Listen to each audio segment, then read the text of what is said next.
여러분 반갑습니다. 반도체오빠 천회장입니다. 이제 또 아침이 밝아왔습니다. 밝아왔어요. 토요일 아침 여러분과 함께하는 천회장.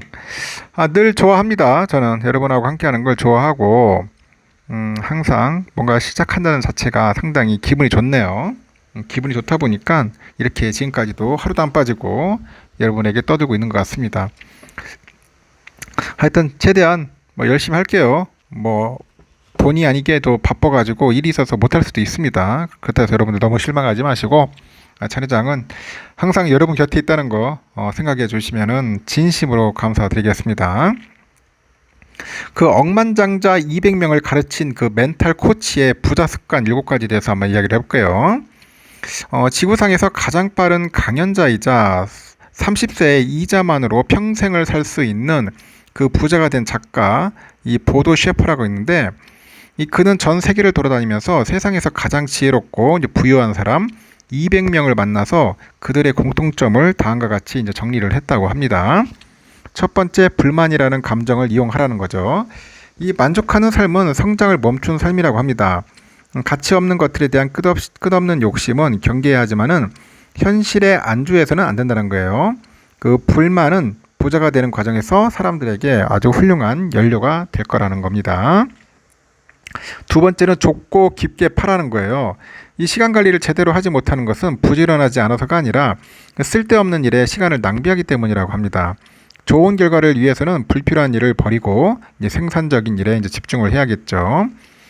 세 번째는 하루빨리 롤 모델을 찾으라는 거네요. 내가 성공하고자 하는 원하는 분야에서 1인자를 찾아서 그한테 배워야 돼요, 여러분. 인생의 시간은 무한정하지가 않아요. 이 부자가 되는 시간을 줄이기 위해서는 그에 따르는 시행착오를 이제 줄여야겠죠. 네 번째는 이미 검증된 시스템을 이용하라는 겁니다. 이 부자가 되는데 반드시 창의력이 필요한 것은 아니에요. 이 부자들은 에너지를 창의적인 부분에 쓰기보다는 기본기를 탄탄히 다지는데 먼저 사용을 한다고 합니다. 다섯 번째는 핑계에 걸려서 넘어지지 말라는 거죠. 해내기 힘든 일이 주어졌을 때 실패하는 사람은 안 해도 되는 핑계를 찾고 이 부자가 되는 사람은 반드시 해내야 하는 이유를 찾는다고 하더라고요. 여섯 번째는 딱 한 걸음만 더 나아가라는 거죠. 이 부자가 되는데 엄청난 노력이 필요한 것은 아닙니다. 이 부자와 빈자를 가르는 것은 부자가 이 빈자보다 매일 딱 한 걸음 더 내딛었다는 겁니다. 별 차이가 없어요, 여러분. 일곱 번째는 이 상대가 원하는 것을 주세요. 내 돈을 쓰지 않고 남의 돈을 얻으려 해서는 안 된다는 겁니다. 이 부자가 되기 위해서는 반드시 투자를 해야 돼요. 그 중에서도 사람에 대한 투자는 아끼지 마십시오. 절대로 아끼면 안 됩니다. 한번 여러분 실천해 보시면은 좋은 결과가 있을 거예요. 근데 사람들이 잘 실천을 안 하더라고. 한번 해볼 만한데 이상하게도 실천을 안 해요. 보면은 한번 실천을 해보셔서 좋은 결과가 있었으면 좋겠습니다. 그러면은 또 삼성의 이야기를 한번 또 해보도록 하겠습니다. 항상 여러분들에게 귀가 따갑도록 할 테니까 편하게 들어주시면 됩니다. 삼성 디스플레이가 세계 3대 게임쇼죠.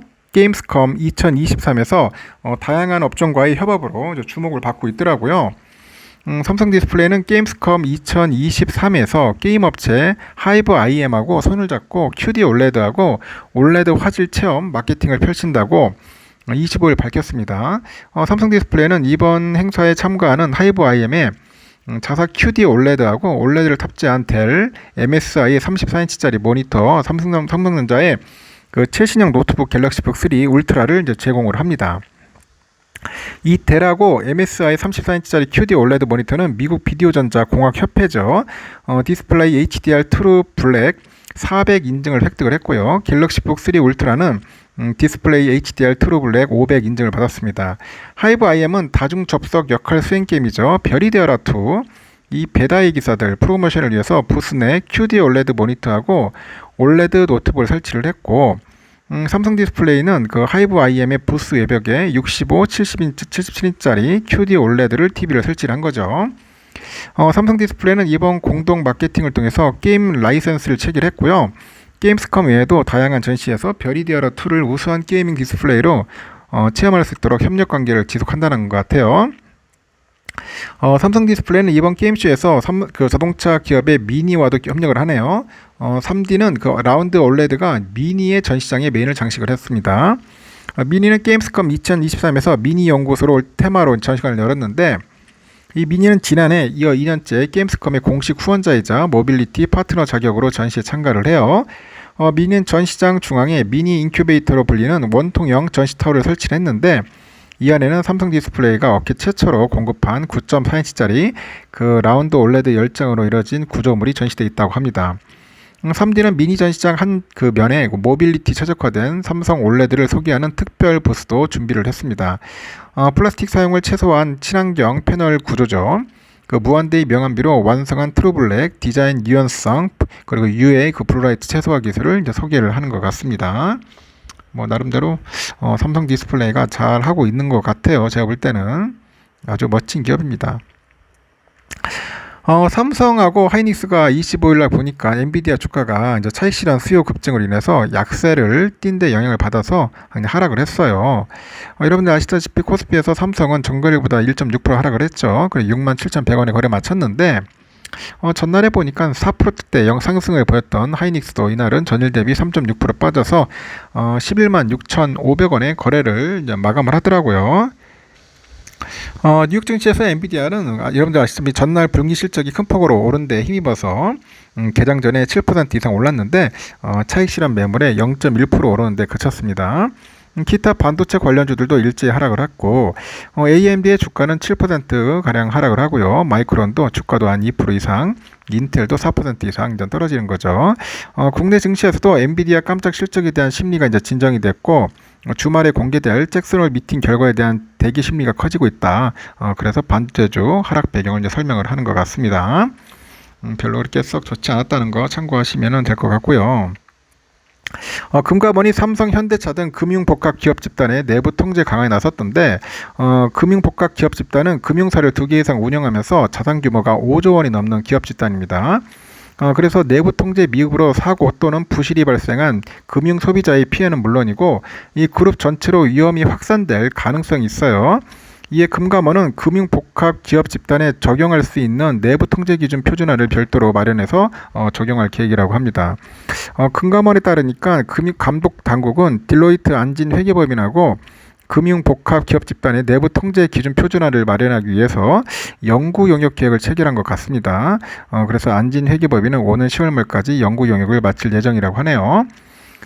금감원 관계자도 금융복합 기업 집단 자체가 만들어진 게 2년이 채 되지 않다 보니까 그룹 차원에서 내부 통제 기준을 마련한다고 할 때 어려움이 있다라고 합니다. 다른 업권은 협회 차원의 표준안, 모범 사례 등이 있지만은 금융복합 그 기업 집단은 그룹 차원의 내부 통제를 할 때는 어떻게 하는 것이 좋은지 벤치마크할 대상이 부족하다 보니까 연구 용역을 실시하게 됐다. 그렇게 언급을 하네요.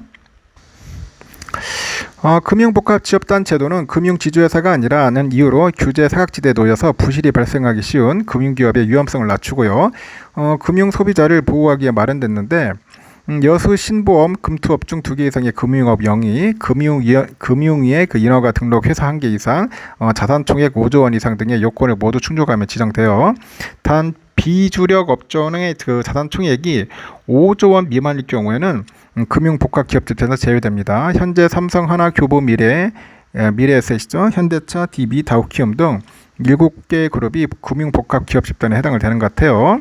이렇게 금감원이 금융복합기업집단에 대한 내부 통제 강화에 나선 것은 금융복합기업집단의 그 내부 통제 기준이 미흡해서 금융사고 발생 가능성이 있기 때문인 것 같아요. 그래서 내부 통제가 부실해서 자체적인 그런 위험 관리가 소홀해지면은 금융사고 발생 가능성이 커지는 겁니다. 그리고 금융 소비자가 피해를 입을 수 있고요. 더 나아가서 금융복합 기업 집단 내 다른 회사에도 부실이 전이될 수가 있어요. 금융복합 그 집단의 그 내부 통제가 구멍이 생긴 사례는 지속적으로 드러나는데 금감원은 올해 1월에 현대차 금융복합 기업 집단의 내부 통제가 미흡하다면서 내부 통제 업무 조직하고 보고체계 관리를 강화한다고 지적을 합니다. 금감원은 현대차 금융복합 기업 집단이 내부 통제 기준을 적용해야 하는 일부 해외 소속 금융사에 대해서 임원 인사 교류 시의 사전 점검, 고위험 내부 거래 사전 검토 등 내부 통제의 주요 내용을 제외하고 있다는 점을 문제 삼았고, 또한 현대차 금융복합 기업 집단은 대표 금융회사의 내부 통제 업무 부서 내에 금융복합 기업 집단 내부 통제 업무를 각기 다른 팀에서 수행해서 문제 발생 시 내부 통제 책임을 떠넘길 수 있다고 지적을 받죠.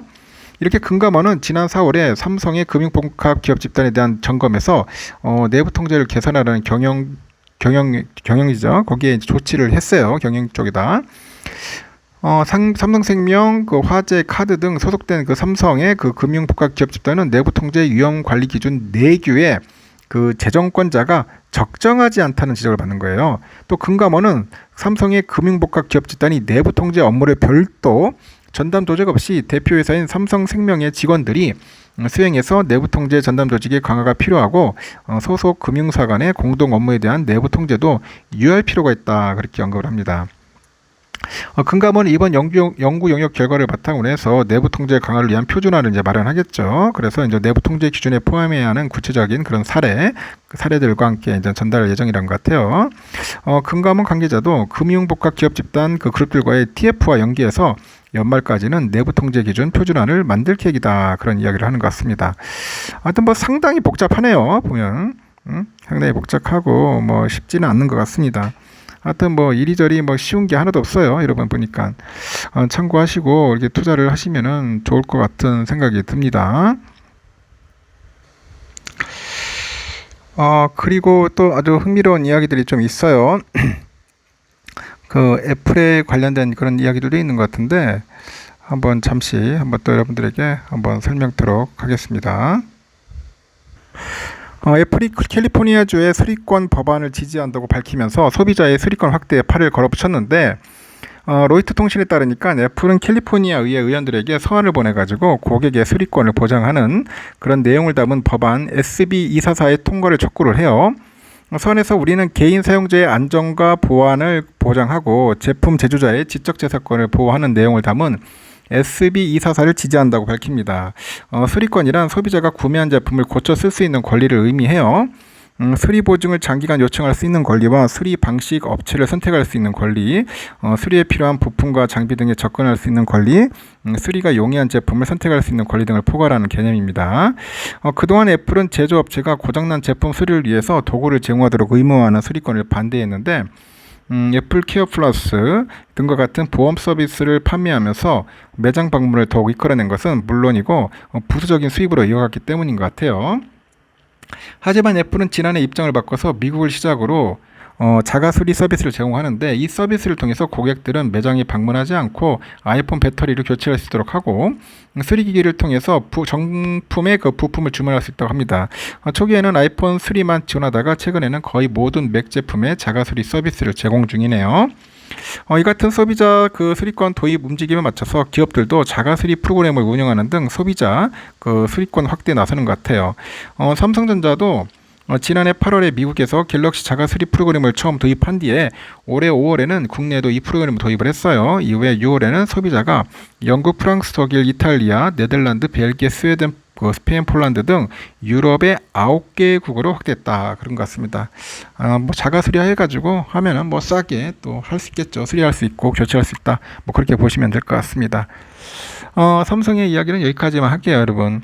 너무 새벽이라서 피곤하실 텐데 편안하게 또 주무시는 분도 있을 겁니다. 시청 꼭 해주시고 나중에 시간 늦더라도 꼭 추석 댓글 달아주세요. 좋은 하루 보내십시오. 감사합니다.